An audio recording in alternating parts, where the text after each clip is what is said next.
இன்றைக்கி நம்ம சிந்தனையெல்லாம் வேறு மாதிரி இருக்குது. ஒருத்தன் நடுத்தெருவில் உட்காந்து அழுதுகிட்டு இருந்தான். அந்த வழியாக வந்தவர் கேட்டார், ஏன்ப்பா அழற அப்படின்னு கேட்டார்.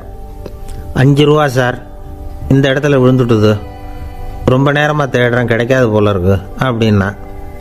எப்போ தொலைஞ்சுது அப்படின்னு கேட்டார்.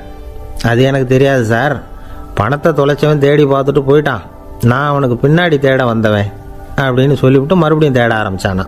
ஒரு தெருவில் சில சிறுவர்கள் விளையாடிக்கிட்டு இருந்தாங்க. ஏதோ ஒரு உயரமான கல்லை நடுத்தெருவில் வச்சு அதை சுற்றி சுற்றி ஓடி வந்துக்கிட்டு இருக்கிறாங்க. அது என்ன விளையாட்டோ அவங்களுக்கு தான் தெரியும். கொஞ்ச நேரம் அப்படி விளையாடிக்கிட்டு இருந்தவங்க விளையாடி முடித்ததும் அந்த கல்லை நடுத்தெருவில் அப்படியே விட்டுவிட்டு அவங்கவுங்க வீட்டுக்கு ஓடி போயிட்டாங்க. அதுக்கப்புறம் அந்த வழியாக 2 பெண்கள் பேசிக்கிட்டே வந்தாங்க. பேச்சு சுவாரஸ்யத்தில் நடுத்தெருவில் இருந்த அந்த கல்லை கவனிக்கலை. காலில் இடிச்சுட்டுது, லேசாக ரத்தம் வந்துட்டுது, வலி தாங்கலை. காலில் இடிச்சுக்கிட்ட பொண்ணு திட்ட ஆரம்பிச்சுட்டுது. வர வர ஊர் உலகம் ரொம்ப கெட்டு போச்சு, யாருக்கும் பொறுப்பே கிடையாது பாரு, இப்படி நடுத்தெருவில் பொறுப்பு இல்லாமல் இப்படி கல்லை போட்டு வச்சுருக்குறாங்களே, இது நியாயமா அப்படின்னு சொல்லி இந்த சமூகத்தை கடுமையாக விமர்சனம் பண்ணிக்கிட்டு அவங்க போயிட்டாங்க. கொஞ்ச நேரம் கழித்து ஒரு வாலிபன் அந்த வழியாக வந்தான். அந்த கல்லை பார்த்தான், நின்னான், ஒரு நிமிஷம் யோசனை பண்ணான், என்ன பண்ணலாம்னு பார்த்தான். தன்னுடைய வீரத்தையும் பலத்தையும் காட்டணும்னு நினச்சான். பின்னாடி போனான். அப்புறம் வேகமாக ஓடி வந்து ஒரு சின்ன ஹை ஜம்ப் அப்படியே துள்ளி குதிச்சான். துள்ளி குதித்து தாண்டி அந்த பக்கமாக போய் விழுந்தான். அப்படியே விசில் அடிச்சுக்கிட்டு அவன் பாட்டுக்கு நடந்து போகிறான். அடுத்தபடியாக ஒரு காதல் ஜோடி அந்த வழியாக வந்தது. நடுத்தெருவில் கண்ணில் பட்டது. அவங்க 2 பேரும் ரொம்ப நெருக்கமாக சேர்ந்து வந்துக்கிட்டு இருக்கிறாங்க. நடுவில் கல் இருக்கிறதுனால கொஞ்ச நேரம் 2 பேரும் விலகி மறுபடியும் இந்த பக்கம் வந்து சேர்ந்து போகணும். கொஞ்ச நேரம் நாம் பிரிய வேண்டி இருக்குதே அப்படின்னு வருத்தத்தோடு முணுமுணுத்துக்கிட்டே இந்த பக்கம் வந்தாங்க. அதுக்கப்புறம் வழக்கம் போல் சேர்ந்து அவங்க பாட்டுக்கு எதிர்காலத்தை பற்றி கற்பனை பண்ணிக்கிட்டே போயிட்டாங்க. கடைசியாக அந்த வழியாக பார்வை இல்லாத ஒருத்தர் வந்துக்கிட்டு இருக்கார். அவர் கையில் வழக்கமாக வச்சிருக்கிற அந்த ஊன்றுகோல், கையில் இருக்கிற அந்த ஊன்றுகோலால் தனக்கு முன்னாடி அப்படியும் இப்படியும் அப்படியே தட்டிக்கிட்டு பார்த்துக்கிட்டே அவர் மெதுவாக நடந்து வந்துக்கிட்டு இருக்கிறார். வழியில் இருக்கிற அந்த கல் தட்டுப்பட்டது. உடனே நடுத்தெருவில் ஒரு கல் இருக்குங்கிறத அவர் புரிஞ்சுக்கிட்டார். உடனே குனிஞ்சார், அந்த கல்லை தடவி பார்த்து எடுத்தார், தெரு ஓரமாக கொண்டுட்டு போய் போட்டார். அதுக்கப்புறம் அவர் பாட்டுக்கு அவர் வழியில் நடந்து போனார். இப்போது இதில் பல பேர் வந்தாங்க போனாங்க. இவங்களில் பார்வை உள்ளவங்க யார், பார்வை இல்லாதவங்க யார்? இப்படி ஒரு கேள்வி கேட்டால் என்ன பதில் சொல்ல முடியும்? கொஞ்சம் யோசித்து பார்த்தா இன்றைக்கி பல பேர் இப்படி தான் இருந்துகிட்டு இருக்கிறோம். ஒரு ஆள் பார்க்குறதுக்கு பெரிய மனுஷன் மாதிரி இருக்கார். ஒரு தெரு வழியாக நடந்து வந்துக்கிட்டு இருந்தார். இருட்டு நேரம். வழியில் ஒரு பெரிய கல் கிடந்தது, கருங்கல். பார்த்தார், கொஞ்ச நேரம் யோசித்தார். போய் தூக்கி பார்த்தா ரொம்ப கனமாக இருந்தது. இன்னொரு ஆள் சேர்ந்தாதான் தூக்க முடியும். இவர் உடனே ரோட்டு ஓரமாக போய் ஒரு மரத்தடியில் உட்காந்துக்கிட்டார். 2 பக்கமும் பார்த்துக்கிட்டே இருக்கார், யாராவது வர்றாங்களான்னு. கொஞ்ச நேரத்தில் ஒருத்தர் வந்தார், இவருக்கு தெரிஞ்சவர். என்னங்க இந்த நேரத்தில் இங்கே உட்காந்துருக்குறீங்கன்னு கேட்டார் அவர். அதோ அந்த கருங்கல் அப்படின்னு சுட்டி காட்டினார். ஓ, அதை தூக்கி ஓரமாக போடணுமா, வாங்க 2 பேரும் தூக்கலான்னார் வந்தவர். நான் அதுக்காக உட்காந்துருக்கலேன்னார் இவர். பின்ன வேற எதுக்காகன்னார் அவர். ஒரு மனுஷன் கருங்கல்லில் காலை இடிச்சுக்கிட்டான்னா எப்படி துள்ளுவான்னு பார்க்கணுங்கிறது எனக்கு ரொம்ப நாளாக ஒரு ஆசை, அதுக்காக தான் உட்காந்துருக்கிறேன் அப்படின்னாராம். என்னுடைய நண்பர் ஒருத்தர் ஆழ்ந்த சிந்தனையில் இருந்தார். என்ன யோசனை பண்ணுறீங்கன்னு கேட்டேன்.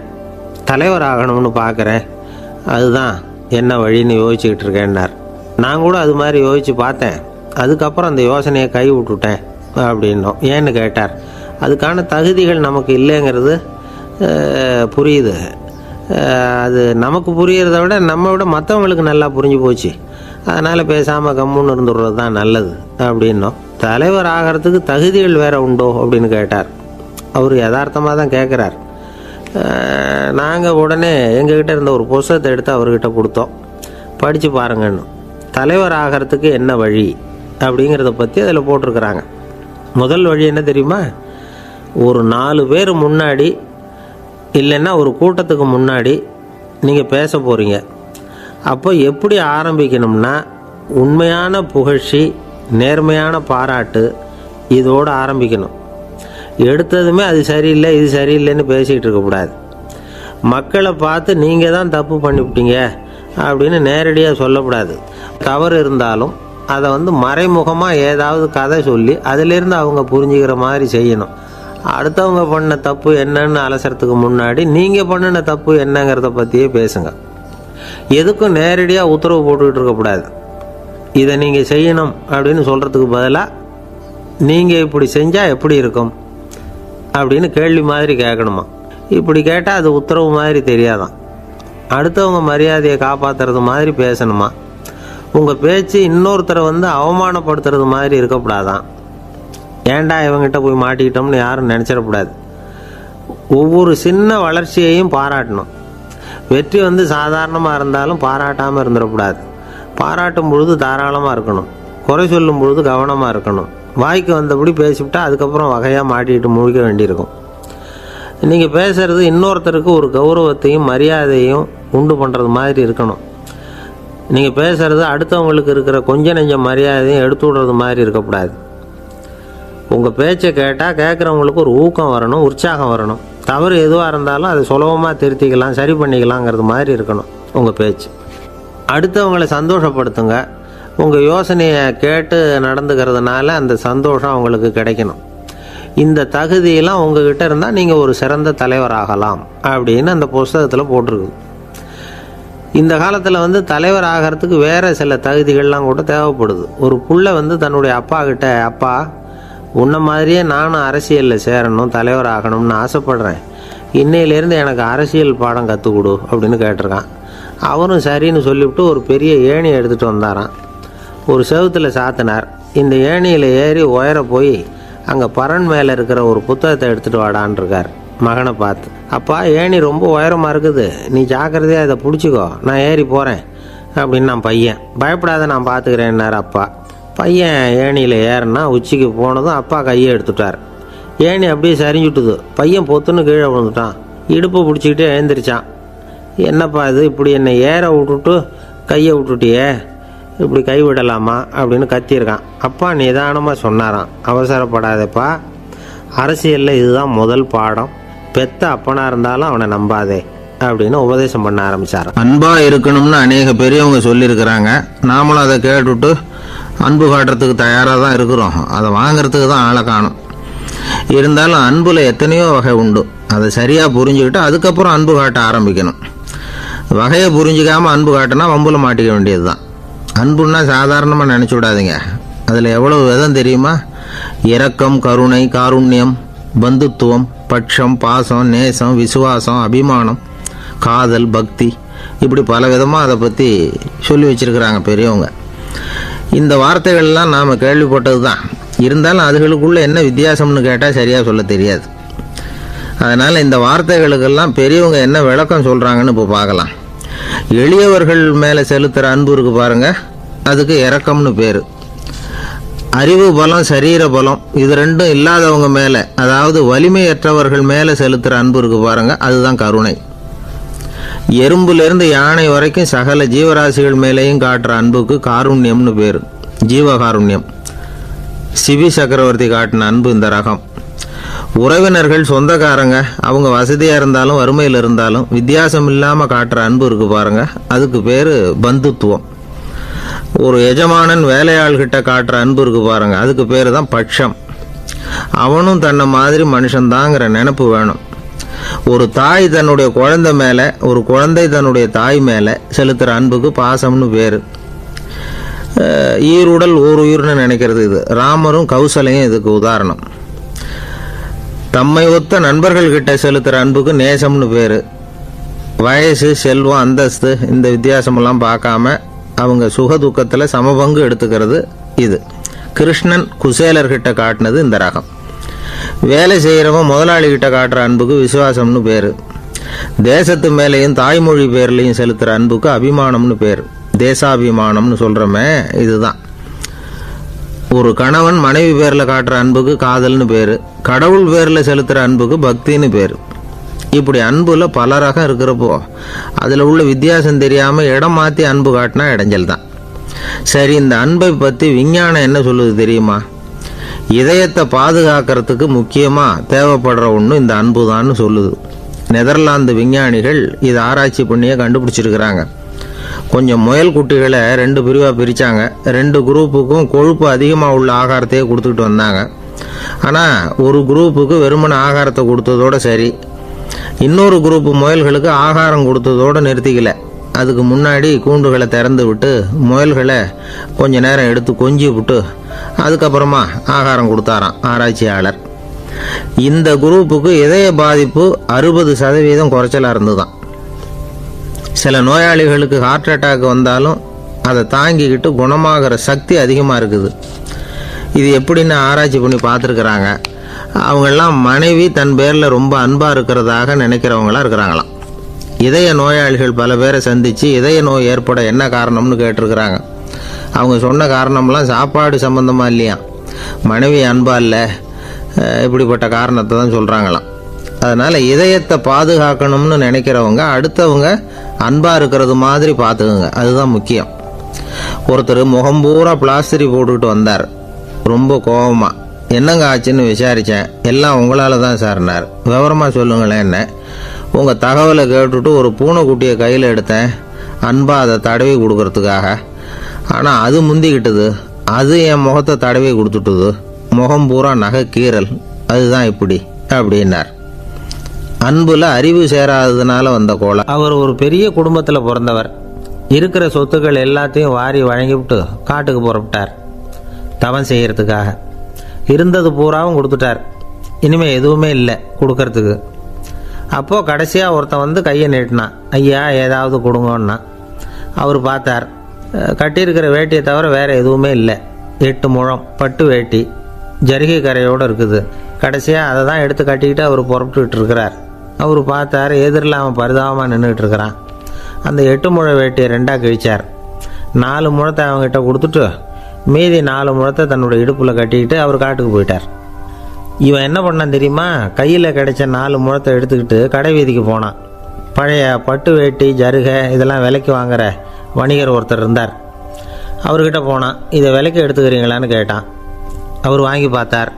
ஆகா, ரொம்ப அருமையான வேட்டி, விலை உசந்த ஜருகை, இது ஏது உனக்குன்னு கேட்டார். அவன் நடந்ததை சொன்னான். அப்படின்னா ஒன்று செய்ய, இந்த வேட்டியோட இன்னொரு பாதியையும் மெதுவாக வாங்கிட்டு வந்துரு, உனக்கு நிறைய பணம் தரேன் அப்படின்னார் அந்த வணிகர். இவன் கொஞ்சம் யோசனை பண்ணி பார்த்தான். கொஞ்சம் இருங்க, அதை வந்துவிடுறேன் அப்படின்னு சொல்லிவிட்டு நேராக காட்டுக்கு போனான். அவர் எங்கே இருக்காருன்னு தேடி கண்டுபிடிச்சான். அவர் ஒரு இடத்துல தவக்கோலத்தில் இருக்கிறார். கட்டியிருந்த இடைவேட்டியும் அவரை அறியாமலே நழுவி கீழே விழுந்து கிடக்குது. இவனுக்கு ரொம்ப வசதியாக போச்சு. அவரை கேட்க வேண்டிய அவசியமே இல்லை.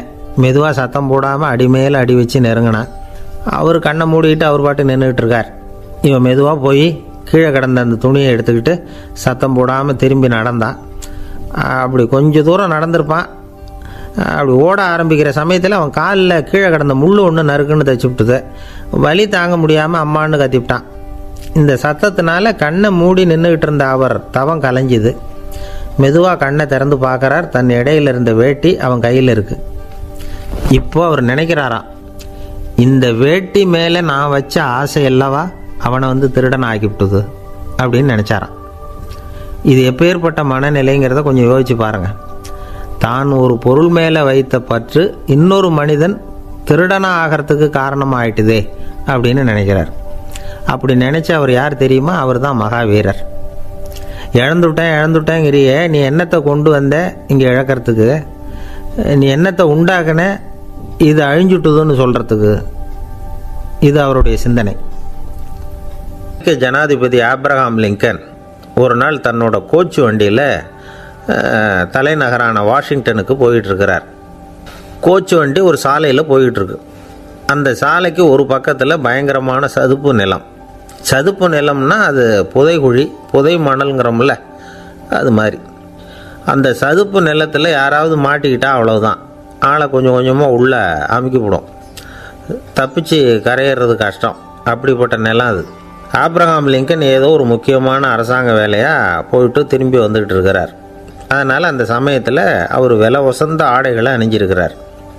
அப்படி அவர் அந்த கோச்சு வண்டியில் வந்துக்கிட்டு இருக்கிறாரு. அந்த சமயத்தில் ஒரு காட்சி அவர் கண்ணில் பட்டுட்டுது. என்ன தெரியுமா? ரோட்டுக்கு பக்கத்தில் இருந்த சதுப்பு நிலத்தில் ஒரு இளம் பன்றி குட்டி சிக்கிக்கிட்டு தவிச்சிக்கிட்டு இருக்குது. பரிதாபமாக கத்திக்கிட்டு இருக்குது. அதை பார்த்தார் லிங்கன். அவருக்கு இன்னும் மாதிரி ஆயிட்டுது. உடனே வண்டியை நிறுத்த சொன்னார். கீழே இறங்கினார். தன்னோட விலை உசந்த ஆடைகளை பற்றி லட்சியம் பண்ணவே இல்லை. தனக்கே ஆபத்து வரலாம்ங்கிறத பற்றியும் கவலைப்படலை. தான் ஒரு குடியரசுத் தலைவருங்கிறத பற்றியும் அவர் நினச்சி பார்க்கல. நேராக அந்த சதுப்பு நிலம் பக்கமாக போனார். அந்த சேத்துல இறங்கி பன்றிக்குட்டியை காப்பாற்றி கரைக்கு கொண்டுட்டு வந்து சேர்த்துட்டார். அதுக்கப்புறம் நிம்மதியாக கோச்சு வண்டியில் ஏறி வெள்ள மாளிகைக்கு வந்து சேர்ந்தார். ட்ரெஸ்ஸு உடம்பு பூரா சேறு சகதி. பார்க்குறவங்களுக்கெல்லாம் ஆச்சரியமாக போச்சு. அவங்களுக்கு ஒன்றும் புரியல. இவர் நேராக ட்ரெஸ்ஸு மாற்றிக்கிறதுக்காக போனார். கோச்சு வண்டி ஓட்டிகிட்டு வந்தவங்கிட்ட போய் எல்லோரும் கேட்டாங்க என்ன ஆச்சு அப்படின்னு. அவர் வர்ற வழியில் நடந்த விவரத்தை சொன்னார். ஆபிரகாம் லிங்கனுடைய இந்த இறக்க குணத்தை எல்லாரும் பாராட்டினாங்களாம், புகழ்ந்தாங்களாம். ஆனால் இதுக்கு லிங்கன் என்ன பதில் சொன்னார் தெரியுமா? தயவு பண்ணி இந்த புகழ்ச்சியான பேச்சையெல்லாம் ஒதுக்குங்க, அதெல்லாம் வேணாம். அந்த சின்ன பிராணி சகதியில் மாட்டிக்கிட்டு துடிச்சிக்கிட்டு இருந்தது, அதை பார்த்தேன். உடனே என்னுடைய இதயத்தில் ஒரு முள் தைச்சது மாதிரி ஒரு உணர்வு. அந்த முள்ளை பிடுங்கி எறிஞ்சேன், அவ்வளவுதான். உண்மையில் அந்த பிராணிக்கு நான் உதவினேங்கிறத விட எனக்கு ஏற்பட்ட இன்னலை போக்கிட்டேன் அப்படிங்கிறது தான் உண்மை. அதுதான் பொருத்தம். அப்படி இருக்கிறப்போ இதில் புகழறதுக்கு என்ன இருக்குது அப்படின்னார் ஆபிரகாம் லிங்கன். எவ்வளவு யதார்த்தமான வார்த்தைகள் பாருங்கள். இந்த காலத்தில் நம்மளையும் பல பேர் அப்படி உண்டு. நீச்சல் தெரியாத ஒரு ஆள் தண்ணியில் இறங்கிட்டான். தண்ணி ஆழங்கிறது அப்புறமா தான் தெரிஞ்சுது. தத்தளிக்க ஆரம்பிச்சுட்டான். வாழ்னு கத்துறான்.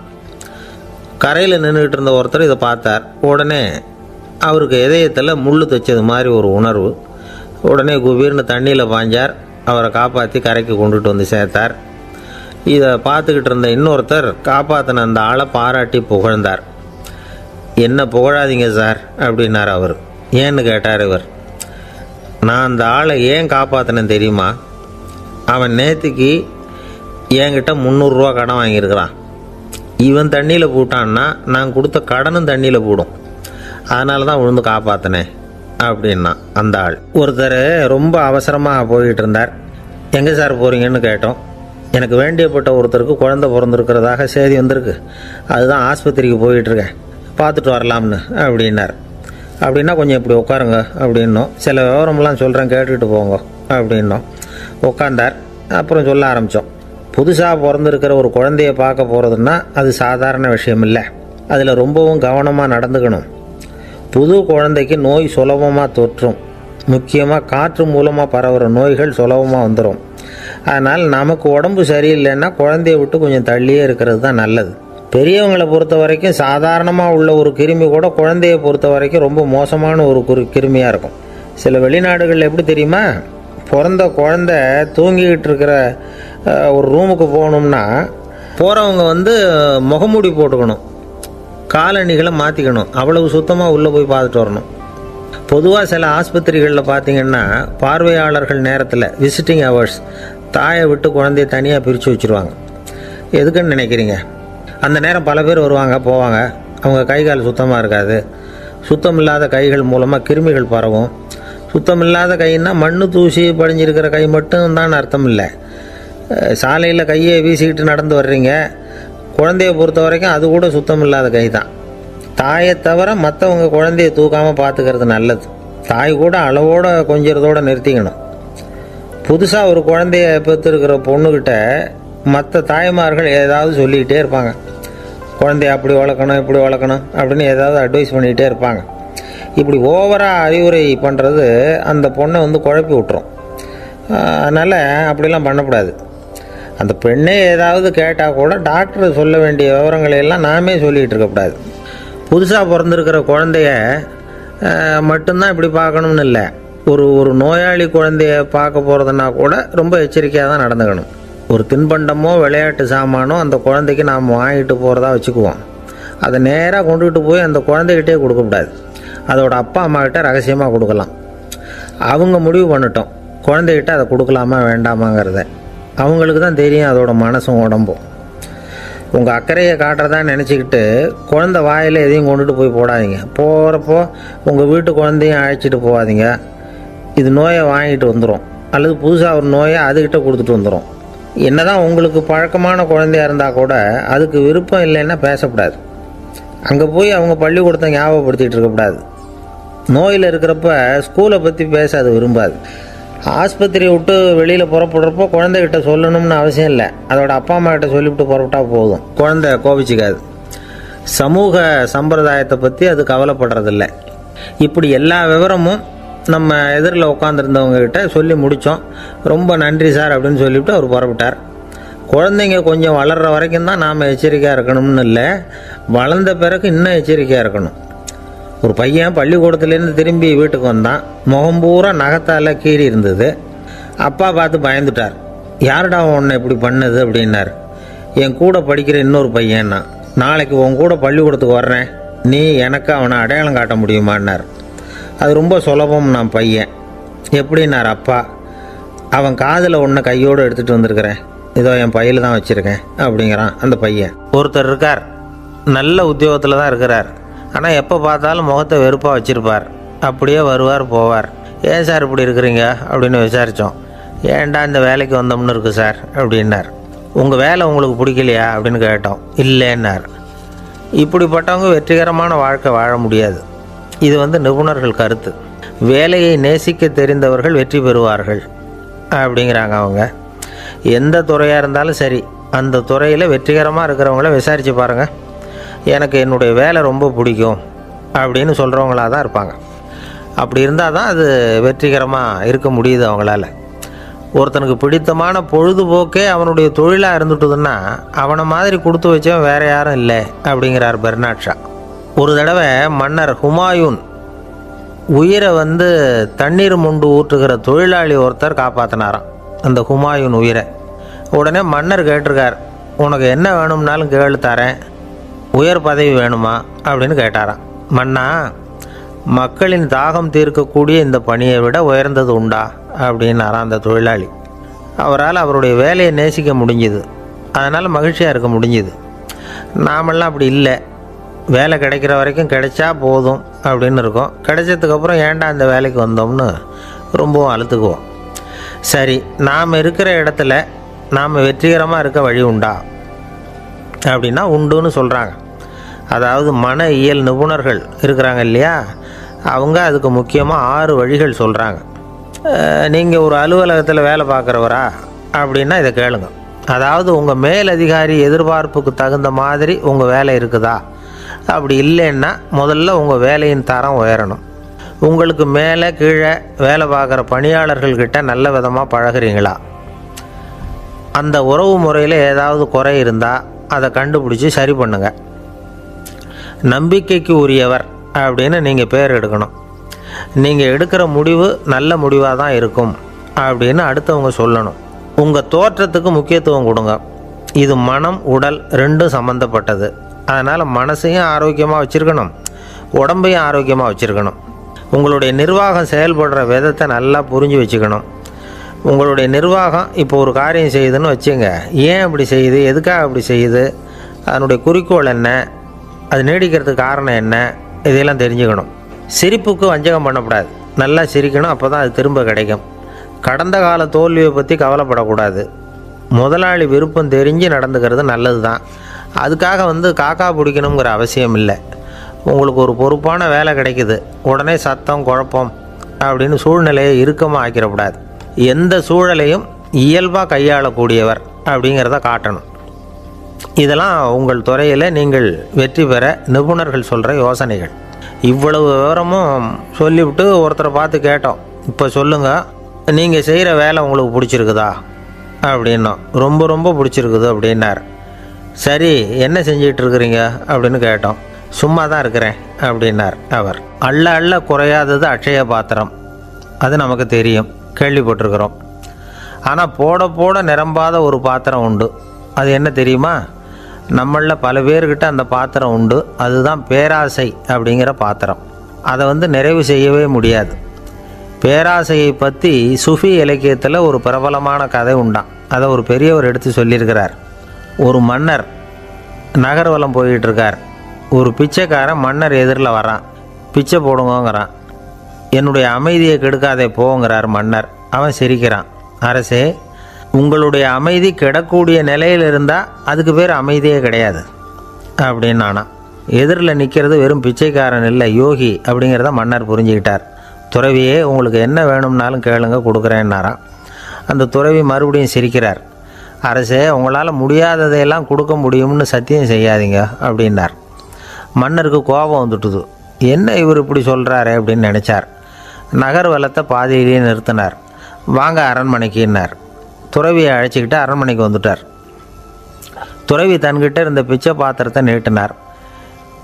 இது நிறைய எனக்கு பொற்காசுகள் வேணும் அப்படின்னாராம். அவ்வளவு தானா, இது ஒரு பெரிய காரியமா அப்படின்னு கையை தட்டினாராம் மன்னர். ஒரு பெரிய தாம்பாளம் நிறைய பொற்காசுகள் வந்து சேர்ந்தது. அதை அள்ளி போட்டார். போட போட அந்த பிச்சை பாத்திரம் நிரம்பவே இல்லை. பொற்காசுகள் போட போட அவ்வளவையும் உள்ளே வாங்கிக்கிட்டே இருக்குது. அரசாங்க கஜானாவே காலி ஆகிட்டுது. மூட்டை மூட்டையாக பொற்காசுகளை கொட்டி பார்த்துட்டாங்க. அது முழுங்கிக்கிட்டே இருக்குது. கடைசி வரைக்கும் அந்த பிச்சை பாத்திரம் வந்து நிரம்பவே இல்லை. அரசர்கிட்ட இருந்த கர்வம் போயிட்டுது. அப்படியே பொத்துன்னு துறவி காலில் விழுந்தார். அப்போ அந்த துறவி சொன்னாராம், மன்னா, இந்த பிச்சை பாத்திரத்தை உங்களால் மட்டும் இல்லை, வேற யாராலையும் நிரப்ப முடியாது.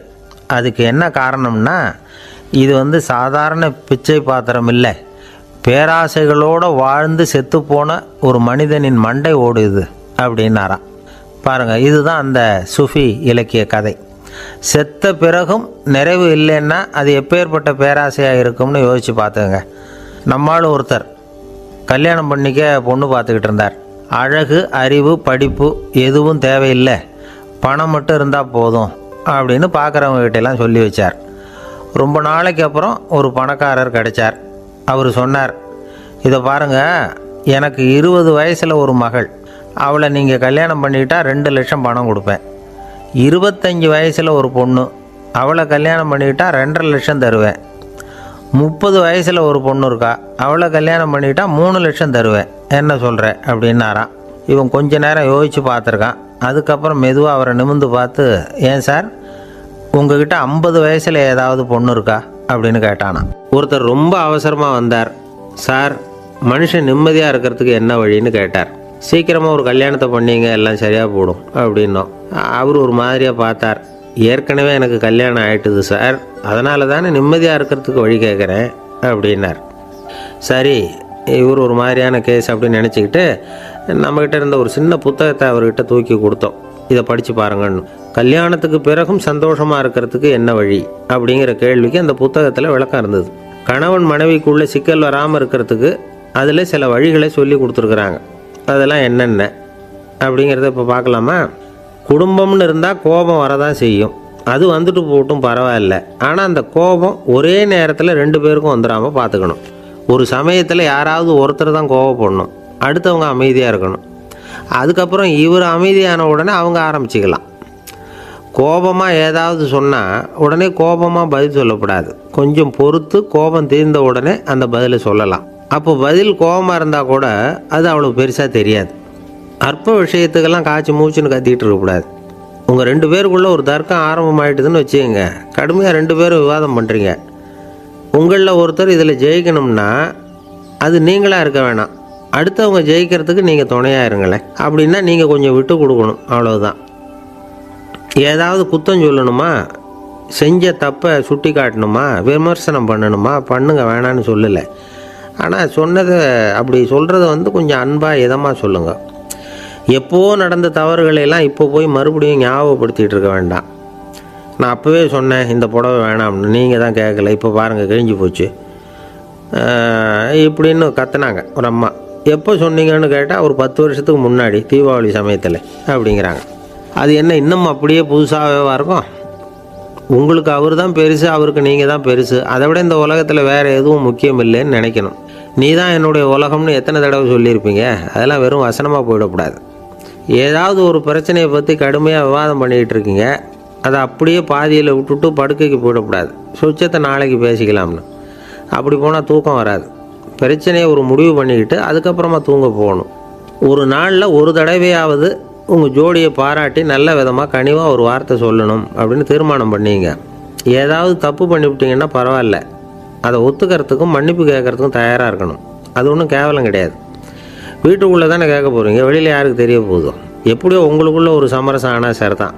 ஒரு தகராறுன்னு எடுத்துக்கிட்டால் குறைஞ்சபட்சம் அதுக்கு 2 பேர் தேவை. தனியாகவே உட்காந்துக்கிட்டு நான் இப்போ தகராறு பண்ணிகிட்டு இருக்கிறேன் அப்படின்னு யாரும் சொல்ல முடியாது. 2 பேர் தகராறு பண்ணுறாங்கன்னா பொதுவாக அந்த 2 பேரில் யார் அதிகமாக பேசுகிறாங்களோ அவங்க பேரில் தான் தப்பு இருக்கும். அதை மனசில் வச்சுக்கணும். இதெல்லாம் தான் அந்த புத்தகத்தில் போட்டிருக்கிற வழிமுறைகள். இவ்வளவும் சரியாக வரலைன்னா அப்புறமா சொல்லுங்கள், வேறு புத்தகம் ஏதாவது இருக்கான்னு தேடுவோம். ஒரு கணவன் தன்னுடைய மனைவியை அழைச்சிட்டு ஒரு மனோதத்துவ டாக்டர்கிட்ட வந்தாராம். டாக்டர், எங்களுக்கு கல்யாணம் ஆகி 30 வருஷ காலமாக நாங்கள் ஒரு விஷயத்தில் கூட ஒத்து போனதில்லை அப்படின்னு ஆரம்பித்தார். உடனே அந்த அம்மா குறுக்கிட்டு, அது 30 வருஷம் இல்லை 32 வருஷம் அப்படின்னாங்களாம். சில பேரை இப்படி சொல்கிறது உண்டு. அடுத்தவங்களை அனுசரித்து நடந்துக்க தெரியல, அவன் என்ன சார் மனுஷன் அப்படிம்பாங்க. சக மனிதர்களோடு எப்படி பழகிறது அப்படின்னு தெரியாததுனாலேயே பல பேர் இன்றைக்கி சங்கடப்பட்டுக்கிட்டு இருக்கிறாங்க. வசதி வாய்ப்பெல்லாம் சரியாக இருக்கும், ஆனால் வாழ்க்கை சரியாக இருக்காது. இன்னொருத்தர்கிட்ட எப்படி பேசுறது பழகிறதுங்கிறது தெரியாததுனால தான் இந்த அவஸ்தை. சரி, இந்த அவஸ்தை இல்லாமல் வாழறது எப்படி? இதுக்கு அனுபவசாலிகள் சில வழிமுறைகளை சொல்கிறாங்க. அதெல்லாம் என்னென்னங்கிறத இப்போ தெரிஞ்சுக்குவோம். முதல்ல நம்ம நாக்கு நம்ம கண்ட்ரோலில் இருக்கணும். வார்த்தைகளை கொட்டிவிட்டு அதுக்கப்புறம் அள்ள முடியாமல் கடந்து கஷ்டப்படக்கூடாது. எப்படி பேசுகிறோங்கிறதும் முக்கியம், பேசுகிறப்ப எப்படி முகத்தை வச்சுருக்கிறோங்கிறதும் முக்கியம். அன்பாக பேசினாலும் நல்லாயிருக்கும். அப்படி பேசுகிறப்ப ஆதரவாக அவர் தோள் மேலே ஒரு கையை போட்டுக்கிட்டு பேசினா இன்னமும் நல்லாயிருக்கும். 2வது விஷயம், இன்னொருத்தர்கிட்ட பேசுகிறப்போ வாக்குறுதிகளை அள்ளி வீசக்கூடாது. கொடுக்குற வாக்குறுதி குறைச்சலாக இருக்கணும். அப்படி கொடுத்த வாக்குறுதியை கண்டிப்பாக நிறைவேற்றணும். நாம் ஒருத்தரை பாராட்டுறோம் அல்லது அவரை பற்றி அபிப்பிராயம் சொல்கிறோம்னா அது ஆக்கப்பூர்வமாக இருக்கணும். நம்ம பாராட்டு அல்லது விமர்சனம் அடுத்தவருடைய முன்னேற்றத்துக்கு உதவுறது மாதிரி இருக்கணும். நாம் சொல்கிறத கேட்டுட்டு அவன் தலையில் கையை வச்சுட்டு உட்காந்துடக்கூடாது. எப்பவும் உற்சாகமாக இருக்கணும், முகம் மலர்ச்சியாக இருக்கணும். மனுஷன் இருந்தால் வருத்தம், கவலை, ஏமாற்றம் எல்லாம் இருக்க தான் செய்யும். அதெல்லாம் மனசில் இருக்கட்டும். அந்த வருத்தமும் கவலையும் ஏமாற்றமும் சேர்ந்துக்கிட்டு நம்ம முகத்தில் இருக்கிற மலர்ச்சியை மூடி மறைக்கிறதுக்கு நாம் இடம் கொடுத்துடக்கூடாது. எந்த விஷயத்தை பற்றி யாருக்கிட்ட பேசினாலும் வெளிப்படையாக பேசணும். திறந்த மனசோடு பேசணும். மூடி மறைச்சி முன்னு மூழ்கிக்கிட்டு இருக்கக்கூடாது. இன்னொருத்தர்கிட்ட பேசுகிறப்போ விவாதம் பண்ணுங்க, அது தப்பு இல்லை. ஆனால் வாதாடிக்கிட்டு இருக்கக்கூடாது. அதாவது என்ன சொல்கிறாங்கன்னா, டிஸ்கஸ் பண்ணலாம், ஆர்கியூ பண்ணக்கூடாதான். நம்மக்கிட்ட இருக்கிற நல்ல குணங்களை நாம் எடுத்து சொல்லிகிட்டு இருக்கக்கூடாது. அந்த நல்ல குணங்களே நம்மளை பற்றி எடுத்து சொல்லணும். அது மாதிரி நடந்துக்கணும். அதே மாதிரி அடுத்தவங்க கிட்ட உள்ள கெட்ட குணங்களை பற்றி அவசியம் இல்லாமல் நாம் பேச வேண்டியதில்லை. உங்களை பற்றி யாராவது தப்பாக பேசுகிறாங்களா, அப்படி அவங்க பேசுகிறதுல உண்மை இல்லையா அப்படின்னா அதை நீங்கள் பொருட்படுத்த வேண்டியதில்லை, விட்டுடலாம். அது தானாக போயிடும். ஒரு 4-5 பேரோட பேசிக்கிட்டு இருந்தீங்கன்னா எல்லாருக்கும் முக்கியத்துவம் கொடுங்க. யாரையும் அலட்சியப்படுத்தாதீங்க. தமாஷா பேசலாம், ஆனால் அவங்க தமாஷ் அடுத்தவங்களை கேலி பண்ணுறதா இருக்கக்கூடாது. நமக்கு கிடைக்க வேண்டியது கிடைக்கலையே அப்படிங்கிற தவிப்பு நம்மக்கிட்ட இருக்கக்கூடாது. அது தேவையில்லை. உங்கள் செயல்பாடுகள் தெளிவாக இருக்கட்டும். பாராட்டு தானாக அவங்கள தேடிட்டு வரும். இன்னொரு மனுஷனுடைய மனசில் கௌரவமான ஒரு இடத்த பிடிக்கணும்னா நாம் இந்த குணத்தையெல்லாம் நம்மக்கிட்ட வளர்த்துக்கணும். இதெல்லாம் அனுபவசாலிகள் சொல்லியிருக்கிற குறிப்புகள். இந்த குறிப்புகளை சரியாக புரிஞ்சுக்கணும். அது முக்கியம். தப்பாக புரிஞ்சுக்கிட்டா என்ன ஆகும் தெரியுமா? இதை கேளுங்க. ஒருத்தர் வந்தார். சார், அடுத்தவங்க தோள் மேலே கையை போட்டுக்கிட்டு அன்பாக பேசணும்னு சொன்னீங்க. அப்படி தான் பேசினேன். அவர் முதுகை கூட தட்டி கொடுத்தேன். என் வேலை போயிட்டுது சார், வீட்டுக்கு அனுப்பிச்சிட்டாங்க அப்படின்னார். யாருக்கிட்ட அப்படி பேசுனீங்கன்னு கேட்டோம். என் முதலாளிகிட்ட சார் அப்படிங்கிறார் ரொம்ப சோகமாக. இந்த உலகமே ஒரு நாடக மேடை, நாம் எல்லாரும் நடிகர்கள். இது ஞானிகள் சொல்கிறது. இது ஒரு பக்கம் இருக்கட்டும். இந்த உலகத்துக்குள்ளே எத்தனையோ நாடக மேடைகள், எத்தனையோ நடிகர்கள், எத்தனையோ நாடகங்கள். இதெல்லாம் எப்படி ஆரம்பமாச்சு? அதுதான் இன்றைக்கி தகவல். அதாவது ஆதி மனிதன் பேச ஆரம்பிக்கிறதுக்கு முன்னாடி சைகையாலேயே எல்லாத்தையும் சொல்லிகிட்டு இருந்தான். அதனால் அப்போவே நடிப்பு ஆரம்பமாயிட்டுது. முதல்ல ஒரு வேட்டையைத்தான் அவன் நடித்து காட்டியிருப்பான். இவன் எப்படி போனான், எதிரில் மிருகம் எப்படி வந்தது, அதோடு எப்படி சண்டை போட்டான், எப்படி அடித்து கொண்டுகிட்டு வந்தான். இதை அப்படியே மற்றவங்களுக்கு நடித்து காட்டியிருப்பான். ஏன்னா மொழி கிடையாது. இந்த காலத்துலலாம் நாடகங்களில் நடிக்கிறவங்கள நடிகர்கள்ங்கிறோம். ஒரு காலத்தில் இவங்களுக்கு என்ன பேர் தெரியுமா? திஸ்பியர்கள் அப்படின்னு பேரான். இதுக்கு காரணம் உண்டு. அதாவது 2000 வருஷத்துக்கு முன்னாடி கிரீஸ் நாட்டில் திசிபியஸ் அப்படின்னு ஒரு ஆள் இருந்தான். அவன் ஒரு பெரிய நாடக கலைஞன். அவன் சில இளைஞர்களை சேர்த்துக்கிட்டான், பயிற்சி கொடுத்தான், நாடக குழுவை உருவாக்கினான். நடிகர்களையும் நாடகத்துக்கு தேவையான பொருள்களையும் ஏற்றிக்கிட்டு போகிறதுக்கு ஒரு வண்டியையும் தயார் பண்ணான். அந்த வண்டியிலேயே அவன் வந்து கிரேக்க நாடு பூராவும் சுற்றினான். ஊர் ஊராக நாடகம் போட்டான். ஒரு ஊருக்கு போனதும் அங்கே நாடகம் நடத்த தியேட்டர் இருக்கா அப்படிங்கன்னெல்லாம் பார்க்குறது இல்லை அவன். ஏன்னா அப்போலாம் தியேட்டர்னா என்னென்னு தெரியாது. நாடகம்னா அது ஒரு மூடிய கொட்டைக்குள்ளே தான் நடத்தணுங்கிறது அப்போ யாருக்குமே தோணலை. இந்த வண்டி போகும், அதுவே ஒரு பகுதி அப்படியே ஒரு மேடை மாதிரி விரிச்சிக்கும். அதில் ஏறி நின்றுக்கிட்டு நாடகத்தை நடித்து காட்டுவாங்களாம். மக்கள்லாம் எதிரில் தரையில் உட்காந்து அதை பார்த்துக்கிட்டு இருக்கிறது. உலகத்தின் முதல் நடமாடும் தியேட்டர் இது தானா. இந்த திசிபிஎஸ் தான் முதலாக உலகத்தில் நாடகங்கிற பொழுதுபோக்கை நடத்தி காட்டினவன் அப்படின்னு சொல்கிறாங்க. அவன் சொந்தமாக நாடகம் எழுதுனா, நடித்தான், நாடகத்தை இயக்கினான். அதனால தான் அவனை வந்து first man of the theatre அப்படின்னு சொல்லுவாங்க. அவன் தான் நாடக மேடையின் முன்னோடி. கிரேக்கர் காலத்திலேயே நாடக ஆசிரியர்கள், நடிகர்கள், ரசிகர்கள் இவங்கள்லாம் உருவாயிட்டாங்களாம். நாடகத்தின் சரித்திரத்தில் இந்த 3 பிரிவும் ரொம்ப முக்கியம். அதாவது கிரேக்க தியேட்டர்கள்லாம் திறந்த வெளி மேடைகள் தான். பெரும்பாலும் மலைச்சரிவுகள், அதுவே படிப்படியாக பண்ணியிருப்பாங்க. கீழே அரைவட்ட வடிவில் மேடை, அதுக்கு ஆர்கெஸ்ட்ரான்னு பேர். பிற்காலத்தில் இதில் உட்காந்து இசைக்குழுவினர் வந்து வாய்ச்சதுனால இசைக்குழுவுக்கே ஆர்கெஸ்ட்ராங்கிற பேர் வந்துட்டுது. இப்போது கிரேக்க தியேட்டர்களில் ஒன்று, அதோட காலம் வந்து கிமு 340. அதை இன்னமும் பாதுகாத்து வச்சுருக்கிறாங்களாம். எபிடாரஸ் அப்படிங்கிற இடத்துல அது இருக்குதான். இன்னமும் அந்த தியேட்டரை பயன்படுத்திக்கிட்டு வர்றாங்களாம். சிறந்த கிரேக்க நாடகங்கள்லாம் அங்கே நடிக்கிறாங்களாம். ஆரம்ப காலத்திலேயே கட்டணம் கிடையாது. அப்புறம் பின்னாடி தான் நுழைவு கட்டணம்லாம் அப்படியே வந்துட்டு தான். நடிகர்கள் வந்து பளபளப்பான ஆடைகள் உடுத்தியிருப்பாங்களாம். இந்த குதிகால் உயர்ந்த காலணிகள் போட்டிருப்பாங்களாம். இதெல்லாம் பழைய குறிப்புகள். பலவிதமான உருவங்களில் மாஸ்க் அப்படின்னு சொல்லப்படுற முகமூடி. அதனால் ஒரே நடிகர் பல வேடங்களில் நடிக்கிறது உண்டான். ஆரம்பத்தில் பெண் நடிகர்கள் கிடையாது, எல்லாம் ஆண் நடிகர்கள் தான். ரோமானியர்கள் தான் முதல் நிரந்தர நாடக மேடையை கட்டினவங்க. அதுதான் முதல் தியேட்டர். கிமு 1048 காலகட்டத்தில் பாம்பிங்கிற நகரத்தில் அதை கட்டியிருக்கிறாங்களாம். கிரேக்க ரோமானிய தியேட்டர்களின் அடிப்படையிலேயே இந்த இத்தாலிய வடிவமைப்பாளர்கள் இந்த குதிரை லாட வடிவில் ஒரு ஆடிட்டோரியத்தை உருவாக்கினாங்களாம். இப்படி அதை பற்றி நிறைய தகவல் இருக்குது. 1576 லண்டனில் இந்த பின்ஸ்பர்ரி, அப்புறம் இந்த பில்ட்ஸில், அப்புறம் ஜேம்ஸ் இப்படிங்கிற ஒரு முயற்சியால் தான் இங்கிலாந்தில் முதல் தியேட்டர் உருவாச்சான். அப்படி ஒருத்தர் இருந்தாராம். உலக நாடக மேடையின் வரலாறு இதுதான். அதாவது இப்போல்லாம் அறிவியல் வளர்ச்சி அதிகமாகிட்டுது. திரைப்படம், தொலைக்காட்சி எல்லாம் வந்தாச்சு. ஒவ்வொரு வீடுமே ஒரு குட்டி தியேட்டர் மாதிரி ஆகிட்டுது. தொலைக்காட்சி முன்னாடி உட்காந்து எழுந்திருக்கவே மனசு வர்றதில்லை. ஒரு அம்மா ஒரு மனோதத்துவ டாக்டரை தேடிட்டு வந்தாங்களாம் இந்த காலத்தில். டாக்டர், எங்கள் வீட்டுக்காரர் எப்போ பார்த்தாலும் டிவி முன்னாடி உட்காந்துக்கிட்டு அதையே வெறிச்சு பார்த்துக்கிட்டு இருக்கிறார், உத்து பார்த்துக்கிட்டு இருக்கார், எனக்கு சந்தேகமாக இருக்குன்னாங்களாம். இது மனக்கோளாறு இல்லைங்க, ஆர்வக்கோளாறு, அவ்வளவுதான், இதுக்காக பயப்படாதீங்கன்னாரான் டாக்டர். அப்படி இல்லை டாக்டர், டிவி ஓடும் பொழுது நாம் எல்லாம் அதை பார்க்குறோம் சரி, ஆனால் அவர் அப்படி இல்லை, டிவியை நிறுத்தினதுக்கு அப்புறமும் அதையே உத்து பார்த்துட்டு உட்காந்துருக்கிறார், அதனால தான் சந்தேகப்பட்டு உங்ககிட்ட வந்தேன் அப்படின்னாங்களாம். ஒரு சின்ன பையன் வந்தான். அவனை பார்த்து ஒரு கேள்வி கேட்டோம். ஏன்ப்பா உங்கள் வீட்டில் அம்மா புத்திசாலியா அப்பா புத்திசாலியா அப்படின்னு. அவன் அலட்சியமாக நம்மளை பார்த்து சிரிக்கிறான். என்ன சார் இது, இந்த காலத்தில் இது கூட தெரியாமல் இருக்கிறீங்களே அப்படிங்கிறான். ஒரு சின்ன பையன் நம்மளை பார்த்து இப்படி கேட்டு விட்டானே அப்படின்னு நினைக்கிறப்போ நமக்கு ஒரு மாதிரி ஆகிடும். அதுக்கப்புறம்தான் இந்த தாத்தா பாட்டிலாம் சொல்கிற ஒரு கதை ஞாபகத்துக்கு வந்தது. அது என்ன கதை தெரியுமா? ஒரு ஊரில் ஒரு அம்மாவும் பிள்ளையும் இருந்தாங்களாம். அந்த மகனுக்கு திடீர்னு தேசாந்திரம் போய் வரணும்னு ஆசை வந்துட்டுது. ஊராக போய் சுற்றி பார்க்கணுங்கிற ஆசை. அந்த அம்மாவுக்கு இது பிடிக்கல.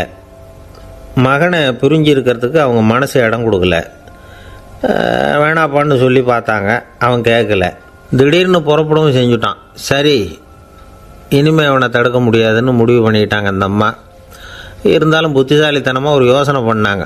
மகனை கிட்டத்தில் கூப்பிட்டாங்க. அவங்ககிட்ட சொன்னாங்க, இதை பாருப்பா, நீ தேசாந்திரம் போகிறதுன்னு தீர்மானம் பண்ணிவிட்ட, அதை நான் தடுக்கலை, போயிட்டு வந்துடும். ஆனால் போகிறதுக்கு முன்னாடி எனக்கு ஒரு வாக்குறுதி கொடுத்துட்டு போ அப்படின்னாங்க. போகிறப்போ ராத்திரியாக இருந்தாலும் பகலாக இருந்தாலும் சரி, புளிய மரத்து நிழலில் தான் தங்கணும்.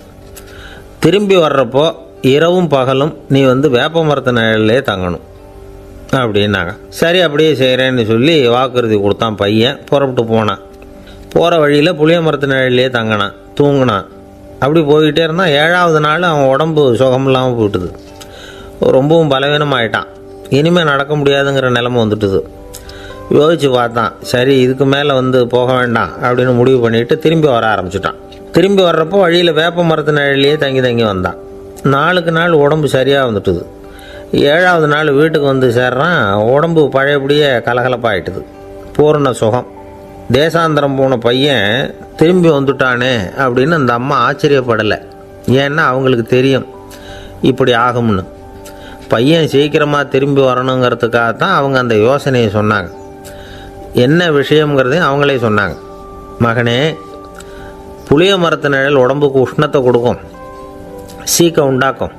அதனால் நீ தொடர்ந்து புளிய மரத்து நிழலில் தங்கினாவே நோய்க்கு ஆளாயிட்ட. அதனால் நல்ல பயணத்தை முடிச்சுக்கிட்டு திரும்பி வரணுங்கிற முடிவுக்கு வந்துட்ட.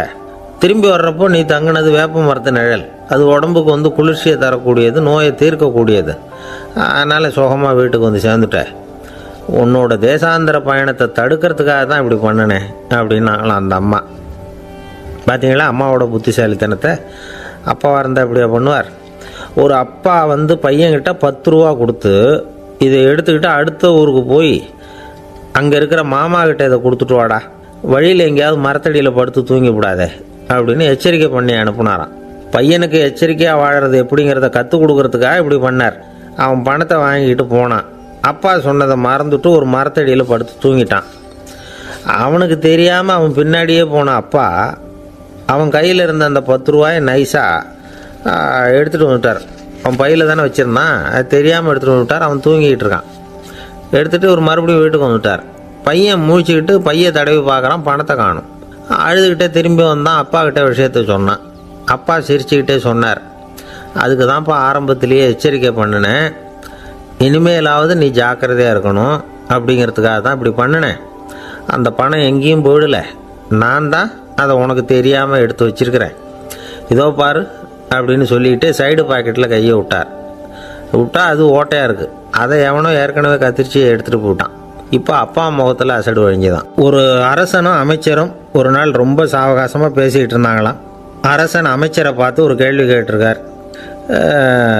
ஏங்க அமைச்சரே, ஆசை இல்லாத ஒரு மனுஷனால் இருக்க முடியுமா அப்படின்னு. ஏன் முடியாது, துறவி அப்படிங்கிறவங்கெல்லாம் அப்படிப்பட்டவங்க தானே அப்படின்னாராம் அமைச்சர். அவங்கெல்லாம் உண்மையிலேயே ஆசையை விட்டவங்க தானா அப்படின்னு கேட்டாராம் ராஜா. அப்படி தான் இருக்கணும் அப்படின்னாராம் அமைச்சர்.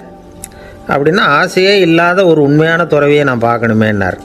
அது என்ன பிரமாதம், அதுக்கு நான் ஏற்பாடு பண்ணுறேன் அப்படின்னு விட்டார் இவர். சொல்லிவிட்டு உடனே புறப்பட்டு போனார். அங்கங்கே தேடினார். அப்புறம் தான் அவருக்கு புரிஞ்சுது உண்மை துறவியை கண்டுபிடிக்கிறது எவ்வளவு கஷ்டமான காரியம்னு. இருந்தாலும் ராஜா கிட்ட சொல்லியாச்சே உண்மை துறவியை காட்டுறேன்னு. இப்போ என்ன பண்ணுறது? ராஜா கிட்ட சொன்னபடி நடக்கலைன்னா அவருக்கு கோபம் வந்துடும். அமைச்சர் ஒரு யோசனை பண்ணார்.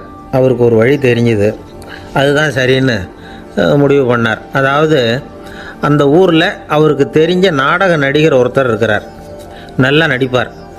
அவரை போய் பார்த்தார். இதை பாருப்பா, எனக்காக நீ ஒரு காரியம் செய்யணும்னார். என்னன்னு கேட்டார் அவர்.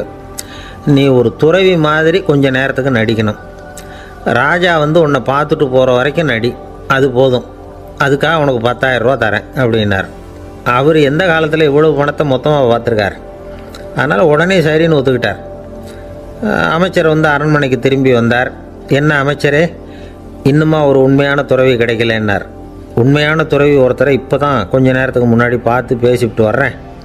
அவர் நம்ம ஊருக்கு வெளியில் குளத்தங்கரையில் உள்ள ஒரு ஆலமரத்துக்கு அடியில் உட்காந்துருக்கிறார் அப்படின்னார் இவர். அப்படின்னா உடனே புறப்படுங்க அப்படின்னார் ராஜா. பரிவாரங்களோடு புறப்பட்டார். அங்கே அந்த மரத்தடியில் அந்த ஆள் வேஷம் போட்டுக்கிட்டு துறவி மாதிரி உட்காந்துருக்கிறான். ராஜா நேராக போனார். அந்த துறவி காலில் பொத்துன்னு விழுந்து வணங்கினார். உடனே ராணியும் அவர் காலில் விழுந்தாங்க. அடுத்தபடியாக அமைச்சர் விழுந்தார். அவருக்கு தெரியும் இது நம்ம ஆள் தான்னு. இருந்தாலும் என்ன பண்ணுறது, நேரம். அப்புறம் பரிவாரங்கள்லாம் துறவி காலில் விழுந்து ஆசீர்வாதம் வாங்கிட்டாங்க. ராஜா அப்புறமா தங்கத்தட்டில் பொன்னையும் பொருளையும் வச்சு அந்த துறவிக்கிட்ட ரொம்ப பணிவாக நீட்டுறார். தாங்கள் தயவு பண்ணி இதை ஏற்றுக்கணும் அப்படின்னு வேண்டிக்கிட்டார். அந்த துறவி பற்றில்லாமல் அதை பார்த்தார். எல்லாத்தையும் திறந்துவிட்ட எனக்கு இதெல்லாம் எதுக்காக அப்படின்னு சொல்லி அதை மறுத்துட்டாராம். ஆஹா, உண்மையான துறவியை பார்த்துட்டோம் அப்படிங்கிற ஆனந்தம் அரசருக்கு. ரொம்ப நிம்மதியாக திருப்தியாக திரும்பி வந்தார் அரண்மனைக்கு.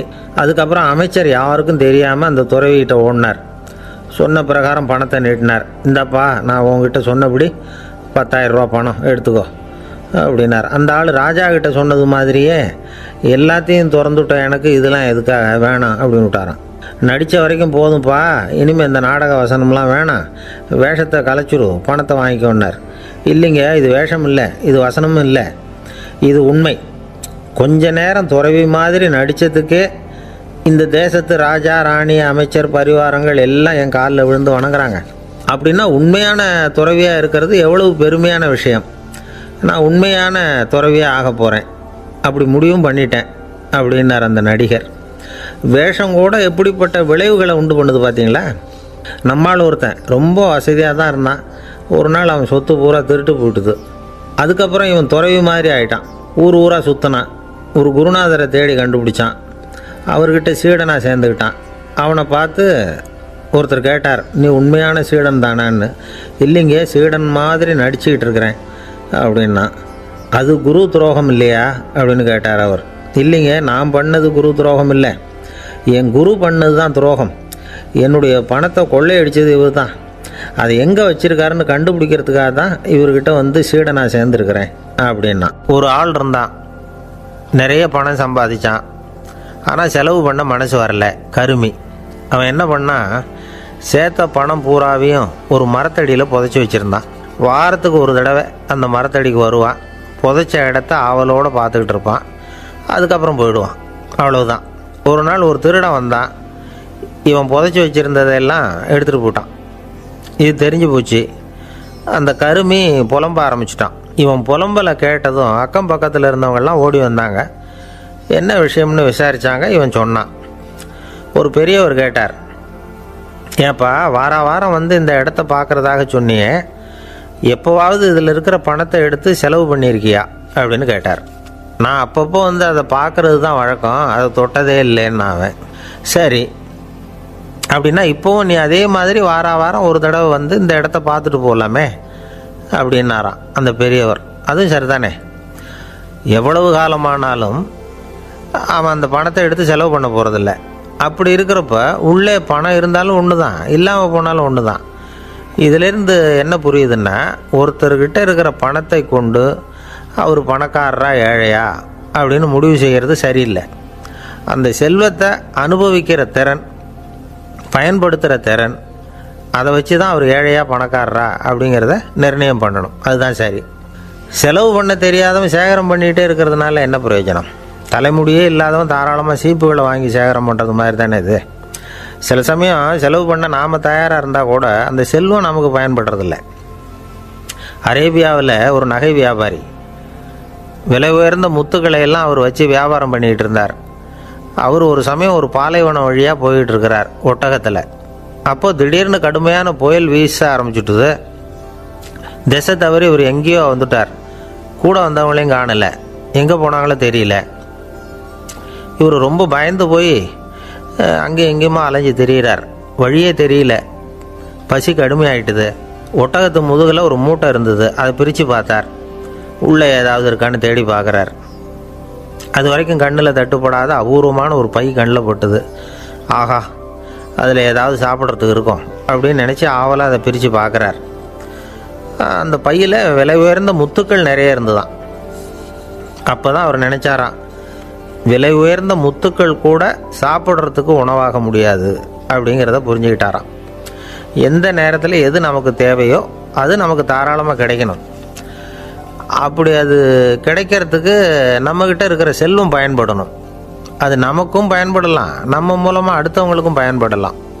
அதுதான் செல்வத்தின் பயன். ஒரு மரத்தடியில் ஒருத்தன் உட்காந்து அழுதுகிட்டு இருந்தான். அந்த பக்கமாக வந்த இன்னொருத்தன், ஏப்பா அழுதுகிட்டு இருக்கிறேன்னு கேட்டான். இந்த இடத்துல தான் பூமிக்கு அடியில் பணம் இருக்குது, புதைச்ச இடம் தெரியல, அதான் அழறேன் அப்படின்னா. நல்லா ஞாபகப்படுத்தி பாரு, எந்த இடத்துல புதைச்ச அப்படின்னு கேட்டான் இவன். அது எப்படி எனக்கு தெரியும், புதைச்சி வச்சிருக்கிறவன் நான் இல்லையே, எங்கள் எதிர்த்த வீட்டுக்காரன் அப்படின்னானா இவன். அந்த ஆள் என்னை கண்ணா பண்ணான்னு திட்டிவிட்டான் சார், அதை நினச்சா எனக்கு ரொம்ப வருத்தமாக இருக்குது அப்படின்னு சொல்லி கவலைப்பட்டார் ஒருத்தர். இதில் கவலைப்படுறதுக்கு என்ன இருக்குது அப்படின்னார் ஒரு பெரியவர். அவர் ஒரு மகான். என்ன சார் இப்படி சொல்கிறீங்க, ஒருத்தர் நம்ம பார்த்து திட்டுனா வருத்தமாக இருக்காதா அப்படின்னார். அது எப்படி வருத்தமாக இருக்கும், திட்டுறதுங்கிறது என்ன, அது வெறும் சத்தம் தானே அப்படின்னார் அந்த பெரியவர். நம்ம ஆளுக்கு தலையை பிச்சுக்கலாம் போல் இருந்தது. இருக்காத அப்படின்னா நமக்கே அப்படி தானே தோணுது. அந்த பெரியவர் சொல்கிறது ரொம்ப பெரிய விஷயம். அதை நாம் புரிஞ்சிக்க முயற்சி பண்ணலாம்னா நடைமுறை வாழ்க்கைக்கு அது ஒத்து வர்றது மாதிரி தெரிய மாட்டேங்குது. இருந்தாலும் அந்த பெரியவர் அதுக்கு என்ன தான் விளக்கம் கொடுக்குறாருன்னு பார்ப்போமே. ஒரு ரயில் போயிட்டுருக்கு, அதில் ஒரு சாது போயிட்டுருக்கார். அந்த ரயில் அவர் ஹரித்வாரம் போயிட்டுருக்கார். அவர் ரயிலில் ஏகப்பட்ட கூட்டம். நம்ம ஊர் ரயில் கேட்க வேணும், டிக்கெட் வாங்கிட்டு கொஞ்சம் பேர், வாங்காத கொஞ்சம் பேர். அது என்னத்துக்கு அனாவசியமாக டிக்கெட் அப்படிங்கிற நினப்பில் பாதி பேர். இந்த கூட்டத்துக்கு மத்தியில் அந்த சாதுவும் போயிட்டுருக்கிறார். உட்கார்றதுக்காக இருந்த இடத்துல ஒரு ஆள் படுத்துருக்கிறான். கொஞ்சம் முரட்டு ஆசாமி. அவன் கால் பக்கத்தில் கொஞ்சோண்டு இடம் பாக்கி இருந்தது. அந்த இடத்துல இந்த சாது உட்காந்துருந்தார். மெதுவாக உட்காந்துக்கிட்டார் போய். ஆனால் அந்த ஆள் ராத்திரி பூரா இவரை காலால் உதச்சிக்கிட்டே இருக்கிறான். அது இவருக்கு ரொம்ப அவமானமாக பட்டுது. அதனால் துக்கம் ஏற்பட்டுது. இருந்தாலும் அதை ஒரு மாதிரியாக சகிச்சுக்கிட்டே இவர் சேர்ந்தார். பொழுது விடிஞ்சுது. அந்த சாது ஹரித்வார் சேர்ந்தார். அங்கே ஒரு பெரிய ஞானியை சந்தித்தார். ராத்திரி ரயிலில் அந்த ஆள் உதைச்சதையும் அதனால் தனக்கு ஏற்பட்ட துக்கத்தையும் இந்த சாது அந்த ஞானிகிட்ட சொன்னார். சொல்லிவிட்டு, ஏன் சுவாமி, எனக்கு துக்கம் ஏற்பட்டதே அது தப்பா அப்படின்னு கேட்டார். தவறு தான்னார் அந்த ஞானி. உனக்கு இன்னமும் தேக அபிமானம் போகலைங்கிறது தான் அது காட்டுது. அஷ்டாவக்கரர் என்ன சொல்கிறார் தெரியுமா? உண்மையான ஞானி யாராவது தன்னை வந்தனை செய்தால் அதற்காக சந்தோஷப்பட மாட்டார், யாராவது நிந்தனை செய்தால் அதற்காக வருத்தப்பட மாட்டார் அப்படின்னு சொல்கிறார். நிந்தனைங்கிறது ஒரு ஒலி தான். தேகாபிமானம் இருக்கிற வரைக்கும் இந்த ஒலி நம்மளை வேதனைப்படுத்தும். நான் தேகம் இல்லை, ஆத்மா அப்படிங்கிற நினைவு இருந்தால் இந்த ஒலி நம்மளை பாதிக்காது. மனு என்ன சொல்கிறார் தெரியுமா? ஒரு சாதகன் பாராட்டுதலை விஷம்னு நினச்சி பயப்படணும், அவமானத்தை அமிர்தம்னு நினச்சி சந்தோஷப்படணுங்கிறார். அவமானப்பட்டால் கவலைப்படாமல் எப்படி இருக்க முடியும் அப்படின்னு தான் நமக்கு தோணும். அதனால தான் நம்மளில் யாரும் இதுக்கு உதாரணமாக யாரையும் காட்ட முடியல. புத்தரையும் கபீரையும் உதாரணமாக காட்டுறாங்க. அவங்களுக்கெல்லாம் அவமானம் ஏற்பட்டப்போ கவலையே படலையாம். புத்தரை அவமானப்படுத்தணுங்கிறதுக்காக கௌசாம்பி ராணி ஒரு இளம் பெண்ணை கொலை பண்ணி சடலத்தை புத்தர் குடிசைக்கு முன்னாடி போட சொன்னார். போட்டாங்க. புத்தர் தான் அந்த பொண்ணை கெடுத்து கொலை பண்ணிவிட்டாருன்னு எல்லாரும் நினச்சாங்க. ஆனால் புத்தர் இதை பற்றி கவலையே படலை. அப்புறமா உண்மை தெரிஞ்சதும் புத்தர் புகழ் இன்னும் அதிகமாயிட்டுது. ஒரு பெரிய சபையில் ஒரு மோசமான பொண்ணு நுழைஞ்சி தனக்கும் கபீருக்கும் சம்பந்தம் உண்டுன்னு சொன்னான். கபீர் கவலைப்படலை. அவங்க மாதிரியெல்லாம் நாமளும் இருக்க கற்றுக்கணும். நிந்தனை, அபகீர்த்தி, அவமானம் எல்லாம் ஆண்டவன் கொடுக்குற பிரசாதம்னு நினைக்கணும் அப்படின்னு சொல்கிறார் அந்த ஞானி. இதை கேட்ட இந்த காலத்து ஆசாமி ஒருத்தர், நான் கூட அப்படி தான் சார், யாராவது அவமானப்படுத்தினா கவலைப்பட மாட்டேன். நேற்று கூட ஒருத்தர் என்ன பலார்னு அரைஞ்சுட்டார், நான் கொஞ்சம் கூட கவலைப்படலை, பேசாமல் வந்துட்டேன்னார். ஏன் அப்படி வந்துட்டீங்க அப்படின்னு. அவர் அரைஞ்சதுலேயும் ஒரு அர்த்தம் இருந்தது, அதனால தான் அப்படி வந்துட்டேன்னார். ஏன் அரைஞ்சாருன்னு கேட்டேன். 10 வருஷத்துக்கு முன்னாடி 15 ரூபா அவர்கிட்ட கடன் வாங்கினேன், அதை கேட்டு கேட்டு பார்த்துட்டு கடைசியாக தான் அரைஞ்சார் அப்படின்னார். ஆண்டவனுடைய பிரசாதம் இவருக்கு அடிக்கடி கிடைக்கும் போல இருக்கு. ஒரு பல்கலைக்கழகம், அங்கே ஒரு இலக்கிய பேராசிரியர், அவர் பாடம் நடத்திக்கிட்டு இருந்தார். ராபர்ட் ப்ரௌனிங் எழுதிய கவிதைகளை பற்றி சொல்லிகிட்டு இருக்கிறார். மாணவர்களும் ரொம்ப அக்கறையாக அதை கேட்டுக்கிட்டு இருக்கிறாங்க. ஒரு குறிப்பிட்ட கவிதையை பற்றி சொல்லும் பொழுது அந்த பேராசிரியருக்கே ஒரு சந்தேகம். அதாவது அந்த கவிதையின் சரியான அர்த்தம் என்னங்கிறதுல சந்தேகம். பேராசிரியர் யோசனை பண்ணார். அந்த கவிதையை முழுசாக புரிஞ்சிக்க முடியல. அதனால் மாணவர்களை பார்த்து சொன்னார், மாணவர்களே, ஒரு நாள் பொறுத்துங்க, இந்த கவிதையை எழுதின கவிஞர் எங்கள் வீட்டுக்கு பக்கத்தில் தான் இருக்கிறார்.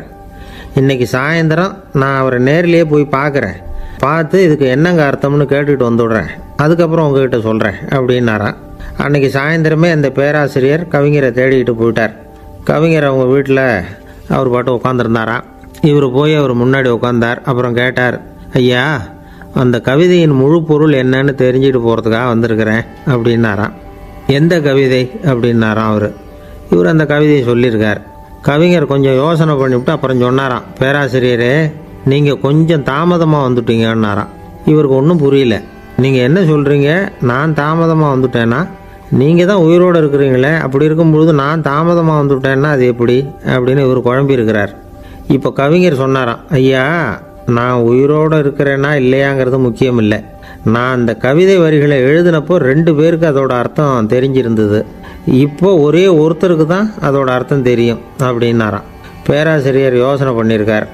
அப்படின்னா அந்த ஒருத்தர் கவிஞர் ராபர்ட் ப்ரௌனிங்கை தவிர வேறு யாராக இருக்க முடியும்? இவர் தான் அப்படிங்கிறத அவர் மனசில் நினச்சிக்கிட்டார். அதனால் சொன்னார், ஐயா நான் தாமதமாக வரல, அந்த கவிதையின் பொருள் என்ன அது சொல்லுங்கன்னார். பேராசிரியரே, நான் சொல்கிறது உங்களுக்கு புரியலைன்னு நினைக்கிறேன். நான் இந்த வரிகள் எழுதினப்போ 2 பேருக்கு அதோட அர்த்தம் தெரிஞ்சிருந்தது. அந்த 2 பேர் யாருன்னா, ஒருத்தர் ராபர்ட் ப்ரௌனிங், அதாவது நான், இன்னொருத்தர் கடவுள். இப்போ அது கடவுளுக்கு மட்டும்தான் தெரியும். நானே இதை பற்றி பல தடவை யோசனை பண்ணி பார்த்தேன். இது ரொம்ப அழகானது, ஆனாலும் ரொம்ப வழுக்கலானது. அதை பிடிச்சிட்டோம்னு நினச்சிக்கிட்டு இருக்கும் பொழுதே காற்று மாதிரி அது உங்ககிட்ட இருந்து ஓடி போயிடுது. எனக்கு ரொம்பவும் வருத்தமாக தான் இருக்குது. நிச்சயமாக நான் தான் இந்த வரிகளை எழுதியிருக்கிறேன். அதில் அர்த்தம் இருக்குங்கிறது எனக்கு தெரியும், அதை நான் உணர்றேன். ஆனால் நீங்கள் என்னை மன்னிக்கணும், எனக்கே கூட அதை என்னால் விளக்க முடியல. அப்படி இருக்கும் பொழுது உங்களுக்கு எப்படி அதை நான் விளக்க முடியும் அப்படின்னாரா அந்த கவிஞர். அனுபவிக்கப்படக்கூடிய எல்லாமே விளக்கப்படக்கூடிய ஒன்றல்ல, விளக்கப்படும் எல்லாமே அனுபவிக்கப்படக்கூடிய ஒன்றல்ல அப்படிங்கிறது ஞானிகளுடைய கருத்து. அதுக்காக தான் அந்த சம்பவம். வாழ்க்கையில் நீங்கள் தொடர்ந்து ஆய்வு செய்து கொண்டே இருக்கக்கூடிய விளக்கங்களை ஒருபோதும் அடைய முடியாத பரிமாணங்கள் இருக்கிறதுனால தான் அது அலுப்பு தட்டாமல் இருக்குது. உங்களால் நிறைய அனுபவிக்க முடியும், இருந்தாலும் நீங்கள் அனுபவித்து அறிந்த விஷயங்கள் கூட வார்த்தைகளால் விளக்கப்பட முடிவதில்லை அப்படிங்கிறது பெரியோர் சிந்தனை. இதெல்லாம் ஒரு பக்கம் இருக்கட்டும். நமக்கு தெரிஞ்ச பேராசிரியர் ஒருத்தர் 1 மணி நேரம் ரொம்ப விவரமாக வகுப்பு எடுத்தார். கடைசியாக சொன்னார், மாணவர்களே, ரொம்பவும் எளிமையாக விளக்கமாக எல்லா விவரமும் சொல்லியிருக்கிறேன். அதனால் இதில் உங்களுக்கு சந்தேகம் வர்றதுக்கு வாய்ப்பே இல்லை. இருந்தாலும் கேட்க வேண்டிய கடமை கேட்குறேன். இது வரைக்கும் நடத்தினதில் யாருக்காவது ஏதாவது சந்தேகம் உண்டா அப்படின்னு கேட்டாராம். எனக்கு ஒரே ஒரு சந்தேகம்தான் சார் அப்படின்னு எழுந்திரிச்சு நிற்கிறான் ஒருத்தன். என்னன்னு கேட்டாராம். இது வரைக்கும் நீங்கள் என்ன பாடம் சார் நடத்துனீங்க அப்படின்னானா அவன். அம்மாக்காரங்களுக்கு அடிக்கடி ஏற்படுற கவலை ஒன்று உண்டு.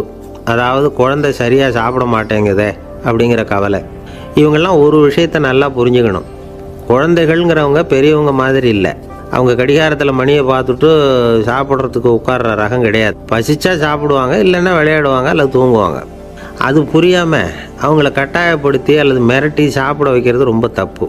ஒரு 8 மாத குழந்தைக்கு 3 மணி நேரத்துக்கு ஒரு தடவை பசிக்கும். அந்த நேரம் பார்த்து சாப்பாடு கொடுத்தா அடம் பண்ணாமல் அது பாட்டுக்கு சாப்பிட்றோம். அதே குழந்தைக்கு 1 வயசு ஆகிறப்போ 4 மணி நேரத்துக்கு ஒரு தடவை பசிக்கும். இந்த வயசில் இயற்கையாகவே பசி குறைஞ்சிருக்கும். அது புரியாமல் என் குழந்தை முன்னாடி மாதிரி இப்போ சரியாக சாப்பிட மாட்டேங்கிறான் அப்படின்னு சில பேர் டாக்டர்கிட்ட போய் சொல்லிக்கிட்டு இருப்பாங்க. இன்னொரு விஷயம், ஒரு குழந்தைக்கு வயசு அதிகமாகிற வேகத்துக்கு உடம்பு எடையும் அதிகமாகிக்கிட்டே போகாது. உடம்பு எடை அதிகமாகிற வேகம் குறைஞ்சிக்கிட்டே வரும். 6 மாத குழந்தைக்கு ஒரு வாரத்தில் 150 கிராம் எடை கூடும். ஒரு வயசில் வாரத்துக்கு 71 கிராம் எடை கூடும். இது புரியாமல் அதிகமாக சாப்பாட்டை கொடுத்து குழந்தைய கஷ்டப்படுத்தக்கூடாது. ஏன்னா அளவுக்கு மீறின உணவு அஜீரணத்தை உண்டு பண்ணிவிடும். குழந்தைக்கு ஒரு தட்டில் கொஞ்சமாக ஆகாரத்தை வச்சு கொண்டுகிட்டு போய் கொடுக்கணும். மலை மாதிரி குவிச்சு வச்சா அதை பார்த்ததுமே பசி அடங்கி போயிடும். அடித்து மிரட்டி பயமுறுத்தி குழந்தைய சாப்பிட வைக்கிற பழக்கம் இருக்குது பாருங்கள். அதுக்கு ஃபுட் ஃபோர்ஸிங் அப்படின்னு பேர். இப்படி பண்ணுனா குழந்தைக்கு சாப்பாட்டில் விருப்பம் குறைஞ்சிரும். அதை கண்டாவே வெறுக்க ஆரம்பிச்சிடும். அது மாதிரி உளம் சார்ந்த பசி குறைவு, சைக்கோஜெனிக் அனோரெக்சியா, அது ஏற்படுமா. சாப்பாடுங்கிறதே ஒரு தண்டனை மாதிரி தோணும். குழந்தைகளுக்கு பிடிச்ச மாதிரியான ஆகாரத்தை கொடுக்கணும். சத்து அதிகம் இருக்குங்கிறதுக்காக அதுக்கு பிடிக்காத ஆகாரத்தை கொடுத்து கட்டாயப்படுத்தக்கூடாது. குழந்தைகளுக்கு 2 வயசு ஆகிறப்போ இயற்கையாகவே எதிர்மறை குணம் உண்டாகும். அதாவது அந்த எதிர்மறையாக பேசுறது. இது மாதிரி சமயங்களில் நாம் என்ன சொல்கிறோமோ அதுக்கு நேர்மாறாக நடந்துக்கும். ஏட்டிக்கு போட்டி. சாப்பிட சொன்னால் விளையாட போவோம், விளையாட சொன்னால் சாப்பாடு கேட்கும். இதை புரிஞ்சுக்கிட்டு நடந்துக்கணும். குழந்தை சொன்ன பேச்சை கேட்கலேன்னு கோவப்படக்கூடாது. குழந்தை வளர வளர பிடிவாத குணம் வர்றது சகஜம். கேட்டதை வாங்கி கொடுத்தா தான் சாப்பிடுவேன் அப்படின்னு பிடிவாதம் பண்ணும். வாங்கி கொடுத்து விட்றது தான் உத்தமம். நீங்களும் அதுக்கிட்ட பிடிவாதம் பண்ணிகிட்டு இருக்கக்கூடாது. ஏன்னா கேட்டது கிடைக்கலையேங்கிற ஏமாற்றம் கூட குழந்தையோட பசியை குறைச்சிரும். கேட்டது கிடைச்சிட்டா பசி அதிகமாகும். கொடுத்ததை மலமலன்னு சாப்பிட்றோம். குழந்தைகளுக்கு கண்ட நேரத்தில் சாப்பிட்றதுக்கு எதையாவது வாங்கி கொடுத்துக்கிட்டு இருந்தால் சாப்பாட்டு நேரத்தில் சாப்பிடாமல் அடம் பண்ண ஆரம்பிச்சிடும். பள்ளிக்கூடம் போகிற பிள்ளைங்க காலை உணவை சரியாக சாப்பிட மாட்டாங்க. அச்சம், அவசரம், பரபரப்பு இதெல்லாம் தான் காரணம். பள்ளிக்கு புறப்படுறதுக்கு ஒரு 3/4 மணி நேரத்துக்கு முன்னாடியே சாப்பாடு போட்டுருங்க, அது சரியாக போடும்.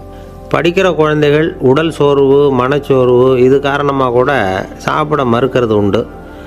இப்போ உதாரணமாக சாயந்தரம் விளையாடி விட்டு வீட்டுக்கு வந்ததும் சாப்பிட சொன்னால் வேணாம்பாங்க. இது உடல் சோர்வு. ரொம்ப நேரம் வீட்டு பாடங்களை செஞ்சு முடித்த கையோடு சாப்பிட சொன்னாலும் அவங்களால சரியாக சாப்பிட முடியாது. இது உளச்சோர்வு, அதாவது மனச்சோர்வு. இதை தவிர குழந்தைகளுக்கு உடல்நல குறைவு ஏற்பட்டால் கூட சாப்பிட மறுக்கிறது உண்டு. சில மருந்து மாத்திரைகள் கூட பசியை குறைச்சிரும். அதனால் சரியாக தெரிஞ்சுக்கிட்டு குழந்தைகளை சாப்பிட வைக்கணும். அது புரியாமல் கையில் சாப்பாட்டு தட்டை வச்சுக்கிட்டு குழந்தைகளை விரட்டிக்கிட்டு அலையக்கூடாது. ஒரு சின்ன பையன் சொன்னான், எங்கள் அம்மா சாப்பாடு போடுறது தெரிஞ்சால் நான் உடனே வீட்டை விட்டு வெளியில் ஓடி போடுவேன் அப்படின்னா. ஏன் அப்படி பண்ணுறேன்னு கேட்டோம். எங்கள் அப்பா கூட அது மாதிரி தான் சார் பண்ணுவார் அப்படிங்கிறான். பந்திக்கு முந்தர ஆசாமிகள் நம்மளில் பல பேர் உண்டு.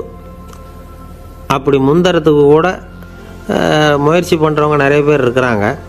இதில் என்ன ஒரு விஷயம்னா, பந்திக்கு முந்துறது கூட தப்பு இல்லை. ஆனால் அப்படி ஒரு விருந்தில் ஆளாக போய் உட்காந்து சாப்பிட்டா கூட வெளியில் வர்றப்ப என்ன பெரிய விருந்து வச்சுட்டான், சாம்பாரில் உப்பு இல்லை, ரசத்தில் காரம் இல்லை அப்படின்னு குறை சொல்லிகிட்டே வர்றது இருக்கு பாருங்கள். அது சரியில்லை, நாகரிகமும் இல்லை. கல்யாண பத்திரிகையில் என்ன போட்டிருக்குது, என் பொண்ணுக்கும் இன்னார் பையனுக்கும் கல்யாணம், எல்லாரும் குடும்பத்தோடு வந்திருந்து மணமக்கள் ஆசீர்வதிக்கணும், இப்படி தானே போட்டிருக்கோம். குடும்பத்தோடு விருந்து சாப்பிட்டு சாப்பாடு எப்படி இருக்குன்னு அபிப்பிராயம் சொல்லிவிட்டு போங்க அப்படின்னா போட்டிருக்கு கல்யாண பத்திரிகையில். ஒருத்தர் வீட்டு விசேஷத்துக்கு போயிருக்கோம்னா எவ்வளவோ அசௌகரியங்கள் நமக்கு ஏற்படலாம். ஏராளமான கூட்டம் வந்திருக்கும். எல்லாரையும் அவங்க தனித்தனியாக கவனிச்சிக்கிட்டு இருக்க முடியாது. நாம் தான் அனுசரித்து நடந்துக்கணும். நாமளாக போய் வாழ்த்த வேண்டியவங்களை வாழ்த்தி விட்டு சேரணும். அதை விட்டுட்டு பத்திரிக்கை கொடுத்தானேன்னு போனேன், கவனிப்பே சரியில்லை அப்படின்னு புலம்பிக்கிட்டு இருக்கக்கூடாது. ஒரு விருந்துக்கு போனால் அங்கே எப்படி நடந்துக்கணும் அப்படிங்கிறத பற்றி கூட அனுபவசாலிகள் சில விவரங்கள்லாம் சொல்லியிருக்கிறாங்க. இந்த காலத்தில் கல்யாணம், பிறந்த நாள், அது இதுன்னு நிறைய விருந்துகள் நடக்குது. அதெல்லாம் எதுக்காக? மனித உறவுகளை வளர்த்துக்கிறதுக்காக தான், வேறு எதுக்கு? ஒரு விருந்துக்கு போனால் அமைதியாக பொறுமையாக போய் உட்காரணும். அடித்து பிடிச்சிக்கிட்டு இடத்த பிடிக்க போகிறேன் அப்படின்னு நிற்கக்கூடாது. முதல் பந்தி நடந்துக்கிட்டு இருந்தால் அது முடிஞ்சு இலை எடுத்து சுத்தம் பண்ணதுக்கு அப்புறம் போய் உட்கார்றது தான் நாகரீகம். இலை எடுக்கிறதுக்கு முன்னாடி அங்கே போய் உட்காந்தா நல்லா இருக்காது. நீங்கள் சாப்பிட்டுட்டு உட்காந்துருக்கீங்களா, சாப்பிட்றதுக்கு உட்காந்துருக்கீங்களா, பார்க்குறவங்களுக்கு சந்தேகம் வந்துடும். அதே மாதிரி இலையில் எல்லா ஐட்டமும் பரிமாறினதுக்கு அப்புறம் சாப்பிட ஆரம்பிக்கணும். ஒவ்வொரு ஐட்டமாக வைக்க நாம் பாட்டுக்கு எடுத்து உள்ளே தள்ளிகிட்டே இருந்தோம்னா எதை வச்சோம் எதை வைக்கலன்னு பரிமாறினவரே குழம்பி போயிடுவார். ஏன்னா எப்போ பார்த்தாலும் இலை காலியாகவே இருக்கும். சாப்பிட்றப்போ உங்கள் சாப்பாட்டையே நீங்கள் கவனிக்கணும். அடுத்தவங்க இலையில் என்ன இருக்குது, பக்கத்தில் இருக்கிறவர் எதை அதிகமாக சாப்பிட்றார், இதெல்லாம் நமக்கு என்னத்துக்கு? எல்லாரும் சாப்பிட்டு முடிக்கிற வரைக்கும் பொறுமையாக இருக்கிறது தான் நல்லது. நீங்கள் மட்டும் திடீர்னு பாதியில் எழுந்திரிச்சு பக்கத்தில் இருக்கிறவங்களுக்கு சங்கடமாக இருக்குமேங்கிறதெல்லாம் யோசிக்காமல் நீங்கள் பாட்டு எழுந்திரிச்சு போகக்கூடாது. பக்கத்தில் உள்ளவங்க உங்களை எழுந்திரிக்க சொன்னால் எழுந்திரிச்சு போகலாம். விருந்துகளில் சாப்பாட்டை வீணாக்கிறதே ஒரு நாகரிகமாக போட்டுது. இந்த காலத்தில் சாப்பாட்டுக்கே கஷ்டப்பட்டுக்கிட்டு பல பேர் இந்த உலகத்தில் இருக்கிறப்போ சாப்பாட்டை வீணாக்கிறது எவ்வளோ பெரிய மோசங்கிறத நினச்சி பார்க்கணும். வேணுங்கிற அளவுக்கு கேட்டு வாங்கி சாப்பிட்றது தான் முறை. விருந்தில் இந்த பஃபே அப்படின்னு சொல்லி ஒரு முறை சொல்கிறாங்கல்ல, அதாவது உணவு வகைகளையெல்லாம் பொதுவாக ஒரு இடத்துல வச்சுடுறது, நமக்கு தேவையானதை நாமே எடுத்து ஒரு தட்டில் போட்டுக்கிட்டு சாப்பிட வேண்டியது. இதில் கூட சில பேர் தேவைக்கு அதிகமாக எடுத்து போட்டுக்கிட்டு வீணாக்குறாங்க. சில சமயம் கடைசியாக சாப்பிட போகிறவங்களுக்கு எல்லா ஐட்டமும் கிடைக்காம போகலாம். அதை போய் பெருசு பண்ணிகிட்டு இருக்கக்கூடாது. என்ன சார், இந்த அளவுக்கு கூடவா நாகரிகம் தெரியாமல் இருக்கிறோம், இதை போய் பெருசாக சொல்ல வந்துட்டீங்களே அப்படின்னு நினைக்கலாம். ஒருத்தர் 2 பேருக்கு இந்த விவரம் தேவைப்படலாம். அவங்க காதலையும் இது விழட்டுமேங்கிறதுக்காக தான் இது. ஒரு பெரிய கல்யாண விருந்து நடந்துக்கிட்டு இருந்தது. விருந்து மண்டபத்து வாசலில் ஒருத்தர் நின்றுக்கிட்டு வர்றவங்களையெல்லாம் ரொம்ப மரியாதையாக வணங்கி உள்ளே அனுப்பி வச்சுக்கிட்டு இருந்தார். எப்படி தெரியுமா? வர்றவங்க கையெல்லாம் பிடிச்சி முத்தம் கொடுத்து அதுக்கப்புறம் உள்ளே அனுப்பி வச்சுக்கிட்டு இருந்தாராம். கூட்டம்லாம் முடிஞ்சதுக்கப்புறம் அவர்கிட்ட போய் கேட்டிருக்கிறாங்க, சார் நானும் எவ்வளவோ விருந்துகளுக்கு போயிருக்கிறேன், இருந்தாலும் இவ்வளவு மரியாதையாக வர்றவங்க கைக்கெல்லாம் முத்தம் கொடுத்து வரவேற்கிறத இங்கே தான் பார்க்குறேன் அப்படின்னு சொன்னாங்க. அதுக்கு அவர் சொன்னார், அட போங்க சார், நான் முத்தம் கொடுக்கல, முந்தின பந்திக்கு சாப்பிட்டவங்களே அடுத்த பந்திக்கும் வர்றாங்களான்னு மோந்து பார்த்து அனுப்பி வச்சுக்கிட்டு இருந்தேன் அப்படின்னார். ஒருத்தர் மனசில் நிம்மதி இல்லாமல் உட்காந்துருந்தார். என்ன சார் விஷயம் அப்படின்னு விசாரித்தேன். அகலக்கால் வச்சுட்டேன், அதுதான் அவதிப்படுறேன்னார். விவரமாக சொல்லுங்கன்னேன். வீடு கட்டணும்னு ஆரம்பித்தேன், வேலை பாதியிலேயே நிற்கிது, கையில் பணம் இல்லை அப்படின்னார். இது மாதிரி ஆசாமிகள் பல பேரை நீங்கள் பார்த்துருக்கலாம். இவங்கெல்லாம் சுலபமாக மன அழுத்தத்துக்கு ஆளாயிடுறாங்க. மன உளைச்சல், அதாவது ஸ்ட்ரெஸ் அப்படின்னு சொல்கிறோமே, அதுக்கு அடிப்படையான சில காரணங்கள் உண்டு.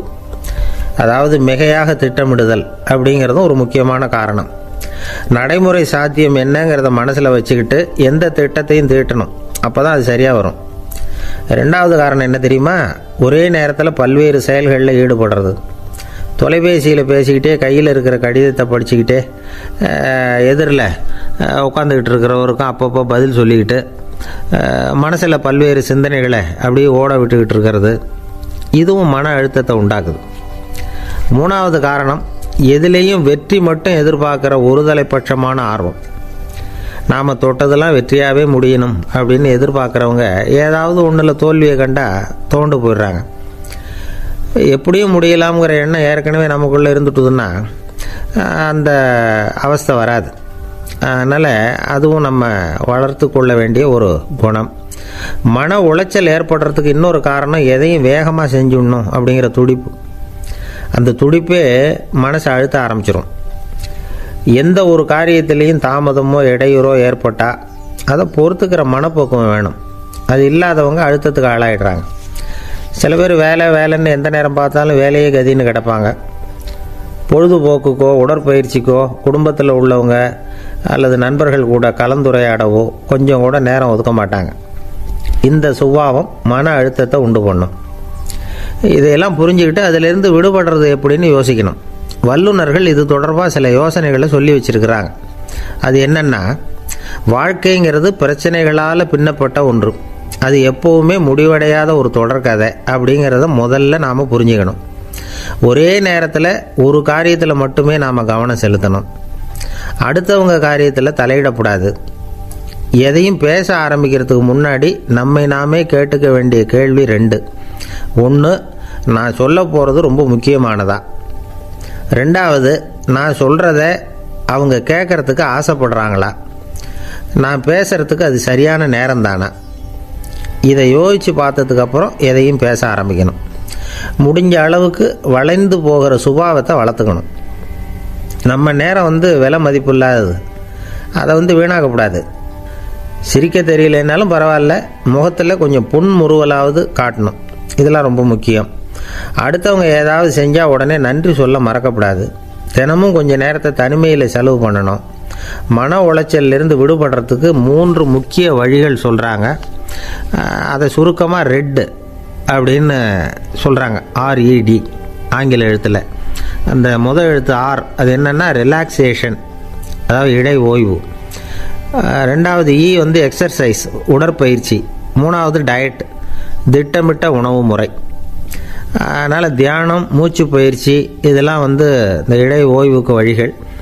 எந்த வேலையையும் தொடர்ந்து செய்யக்கூடாது. எல்லார்கிட்டையும் கலகலப்பாக பழகணும். மாதத்துக்கு ஒரு நாளாவது குடும்பத்தோடு வெளியில் போயிட்டு வரணும். சுலபமான உடற்பயிற்சிகளை செய்யலாம். உடற்பயிற்சிங்கிறது நமக்காக நாம் செய்கிற ஒரு நீண்டகால முதலீடு அப்படின்னு சொல்லுவாங்க. அதாவது லாங் டேர்ம் இன்வெஸ்ட்மெண்ட்டாக. அளவோடு சாப்பிட்ணும், மெதுவாக சாப்பிட்ணும். இதெல்லாம் கொஞ்சம் மனசில் வச்சுக்கிட்டு நடந்துக்கிட்டால் மகிழ்ச்சியாக வாழலாம். சில பேர் சாப்பாட்டு விஷயத்தில் ரொம்ப அக்கறை எடுத்துக்கிறது உண்டு. ஒரு குண்டு ஆசாமி சாப்பிட உக்காந்தார். முதல்ல ஒரு மாத்திரை சாப்பிட்டார். எதுக்குன்னு கேட்டோம். பசி எடுக்கிறதுக்குன்னார். சாப்பிட்டு முடித்தார். பிறகு மறுபடியும் ஒரு மாத்திரை சாப்பிட்டார். இது எதுக்குன்னு கேட்டோம். சாப்பிட்டது ஜீரணமாகறதுக்கு அப்படின்னார். ஒரு ஆஃபீஸில் வேலை பார்க்குற ஒருத்தர் ஏதோ தப்பு பண்ணிவிட்டார். உடனே மேல் அதிகாரி அவரை கூப்பிட்டு அனுப்புனார். நீ செஞ்சது தப்புன்னார் கோபமாக. இது ஒரு ரகம். சில அதிகாரிகள் இப்படி நீங்கள் செஞ்சது தப்புன்னு சொல்கிறதில்ல, நீங்கள் செஞ்சது சரி அப்படின்னு சொல்கிறதில்ல. எப்படி சொல்லுவாங்கன்னா, நீங்கள் செஞ்சது சரியில்லைன்னு நான் நினைக்கிறேன் அப்படின்னு